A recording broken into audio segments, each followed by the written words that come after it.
If you're a brand manager in the beverage world, you already know the non-alcoholic wine category is a huge opportunity.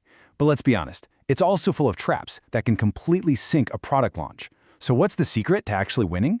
Well, we've dug into thousands of global consumer reviews to build the ultimate strategic playbook, and we're going to break it all down for you right now. Just look at this number, $2.57 billion. That's the estimated size of the global market for non-alcoholic wine this year. And with growth projected at over 10% a year, this isn't just some passing fad. It's a massive shift in how people drink. You've got health-conscious consumers driving this thing, creating a giant opening for brands who really get the new rules of the game. And that brings us to the multi-billion-dollar question, doesn't it?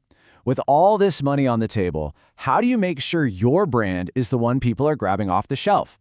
How do you create that real loyalty and get people talking? That's exactly what this is all about. We're handing you the game plan, built from what customers are already shouting from the rooftops. So here's how we're going to do it. First, we'll hit you with a taste reality check. Then, we'll dig into a premium pricing paradox that might just flip how you think about your margins. After that, we'll take a trip through the geography of taste to see how different the world's palates are, expose a huge comparison trap in marketing, and then finally pull it all together into your winning game plan. Okay, our first play is all about getting real. Before you can even think about winning, you have to understand what people think is actually working and what's really not when it comes to the number one thing that matters, the taste. The data from consumers shows this massive divide. It's not even close. Not all non-alcoholic wines are created equal in their eyes. You've got the clear winners over here, sparkling and rosé. And why? Well, it's pretty simple. The bubbles and the fact that it's served chilled do a fantastic job covering up for the fact that there's no alcohol. So customers are generally really happy. But then you have the other side of the coin, the challenging one, red wine. And this quote, this really nails the problem with the reds. People use words like watery and bland all the time. See, without the alcohol, it is incredibly hard to get that depth and complexity that people just expect from a red. And that, of course, leads to disappointment and those one-star reviews we all dread. The takeaway here is simple, but it's so important. If you're going to make a non-alcoholic red, getting the quality right isn't just a nice-to-have, it's everything. All right, let's jump into our second play. And this one is a bit of a paradox when it comes to pricing. If you're thinking the way to win people over is to just slap a low price tag on it, well, the data says you might want to think again. So on the left, that's what we all assume, right? No alcohol, it should be cheaper, and a lower price should make customers happier. But what the data actually shows, over there on the right, flips that whole idea on its head. Our analysis found a super clear direct link. Higher prices are actually connected to way more positive reviews. And this chart just lays it all out for you. You can see it plain as day. As the price goes up, so does customer satisfaction. And this isn't just about perception. A premium price tag basically tells the customer, hey, we invested in this. It signals better ingredients, better production, a better product. And you know what? The reviews show that in most cases, that quality is really there, which leads to a much better experience and a much, much happier customer. Okay, for play number 3, it's time to go global. Because here's a hard truth. A one-size-fits-all strategy is absolutely going to fail in this category.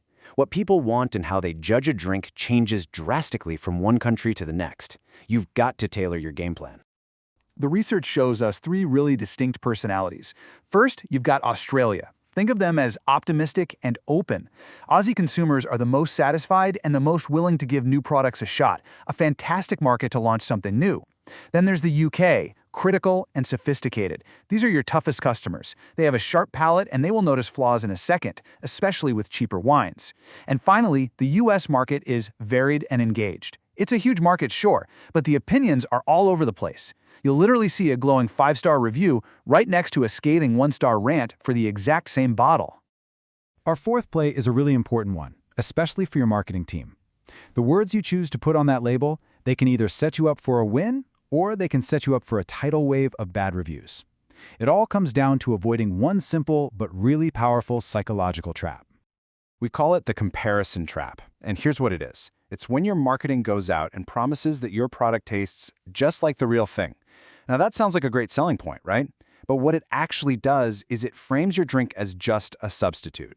It sets this impossibly high bar, and when the product, of course, doesn't taste exactly the same because it can't, the customer just feels let down and a little bit cheated.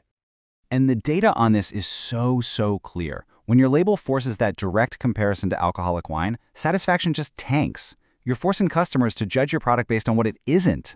The winning move here is to completely change the conversation. Market your drink on its own terms, for its own unique, delicious merits. Let people enjoy it for what it is, an amazing premium adult drink. So we've looked at the reality of taste, the weird pricing paradox, the different global markets, and that big marketing trap. So what's the actual game plan? What do you do with all this? Well, it all boils down to 3 very clear, very actionable takeaways. Number 1, invest in quality. This is non-negotiable, especially if you're playing with reds. Solve the taste problem first. Number 2, manage expectations. Stop saying it tastes just like wine. Frame it as something new and premium. And number 3, price with confidence. Seriously, if you've spent the money to make a quality product, don't be scared to charge for it. The data proves that customers will happily pay for a great non-alcoholic experience.